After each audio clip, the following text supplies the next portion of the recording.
Hello again. For those who don't remember me, my name is Alex Foster, and I would like to continue where we left off in our discussion about how I do not believe the death penalty is a suitable punishment for those convicted of murder.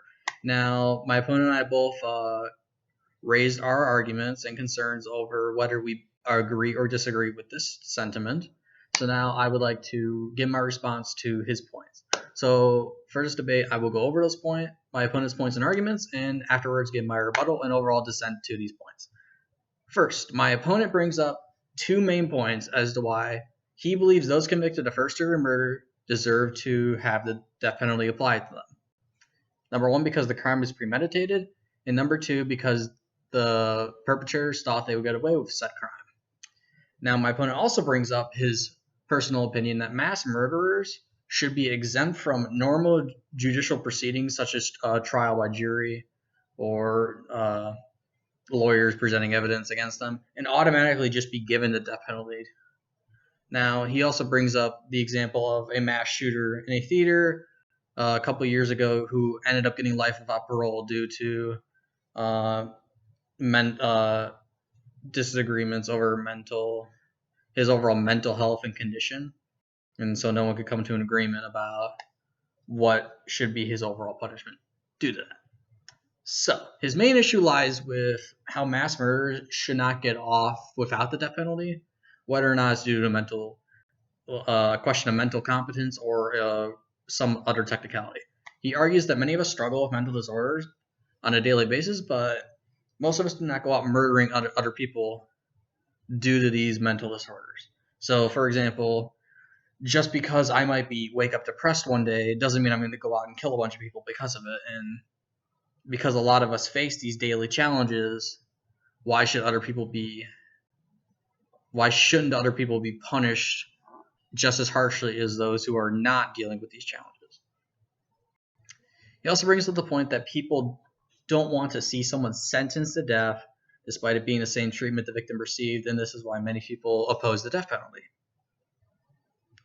And so after hearing these points, I would like to bring up my side and why I believe there are problems with his statements. So while I understand the frustration of mass murderers not always getting the death penalty, and in a perfect system, I would probably agree with him that those who commit mass murder should probably be sentenced to death for their crime.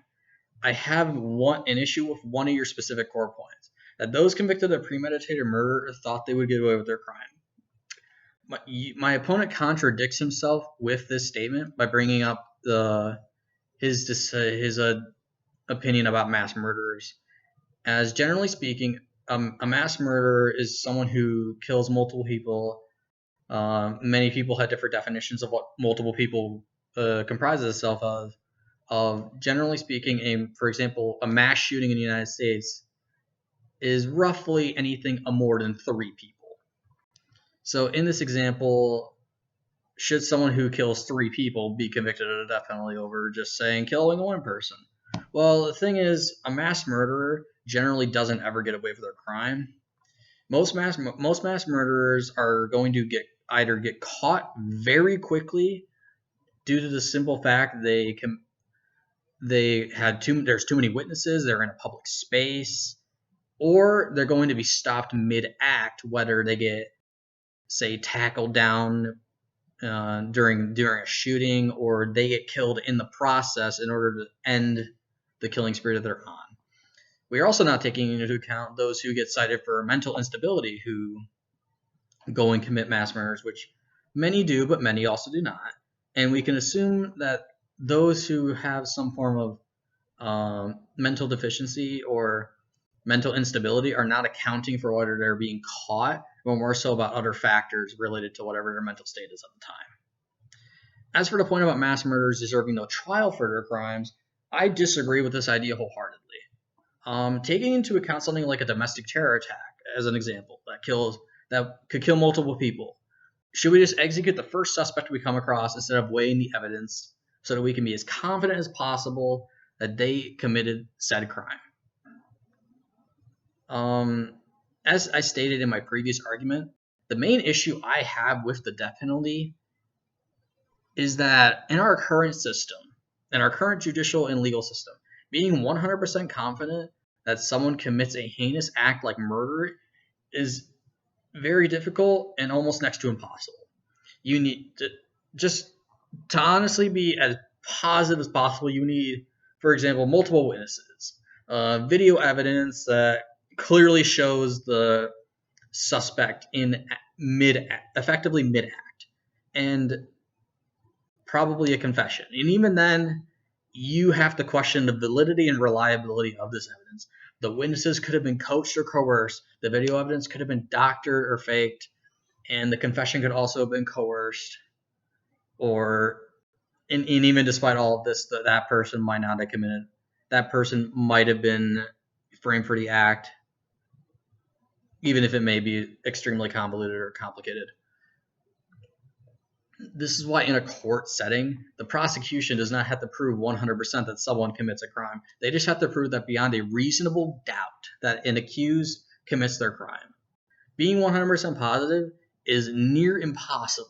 And so we should not bank people's lives on a system that can effectively always be wrong.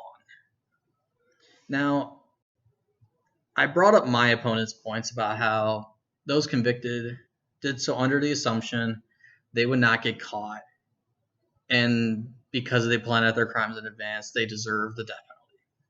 However, as I pointed out, there are flaws in my opponent's argument, specifically when referring to mass murderers and his point about how those convicted ultimately think they're going to get away with the crime. I also bring up my dissent about the idea of sentencing someone to death without some form of trial or extrajudicial process, and how our system is not designed to require perfect accuracy, and therefore we should not kill anyone based off of the results of this system.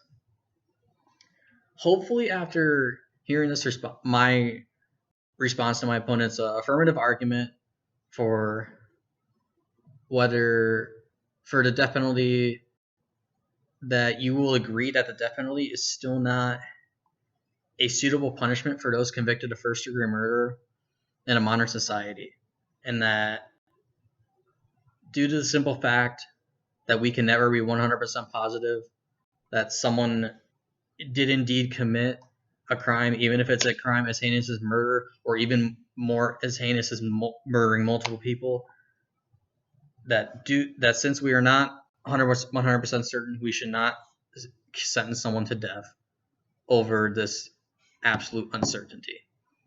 Thank you and good night.